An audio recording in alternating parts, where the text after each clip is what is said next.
This is my sweet life style. இன்றைக்கி குப்பமினி soap தான் ready பண்ண போகிறோம். வாங்க எப்படி பண்ணலான்னு பார்க்கலாம்.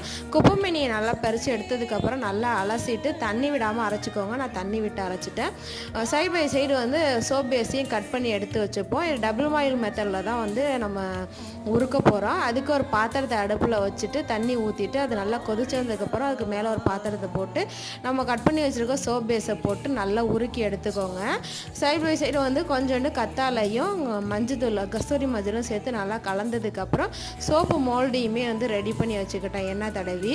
இப்போ நல்லா உருகி வந்ததுக்கப்புறம் நம்ம ரெடி பண்ணி வச்சுருக்க குப்பமினி ஜூஸையும் ஊற்றிட்டு நல்லா கலந்து எடுத்ததுக்கப்புறம் ஒரு மோல்டில் ஊற்றிக்க வேண்டியதான். அதுக்கு முன்னாடி நான் விட்டமின் இ கேப்சூல்ஸ் வந்து ஒரு 3 சேர்த்துருக்கேன். எண்ணெய் கொஞ்சோண்டு சேர்த்துருக்கேன். நீங்கள் ஆயிலி ஸ்கின்னாக இருந்தால் எண்ணெய் தாராளமாக சேர்த்துக்கலாம். மோல்டில் ஊற்றி 2 மணி நேரம் ஃப்ரிட்ஜில் வச்சு எடுக்கலாம். இல்லை 1 டே வெளியில் வச்சு எடுத்திங்கனாலே சோப்பு ரெடி ஆகிடும். லாங் வீடியோ ரிலேட்டட் வீடியோவில் கொடுக்குறேன், செக் பண்ணி பாருங்கள். தேங்க்ஸ் ஃபார் வாட்சிங்.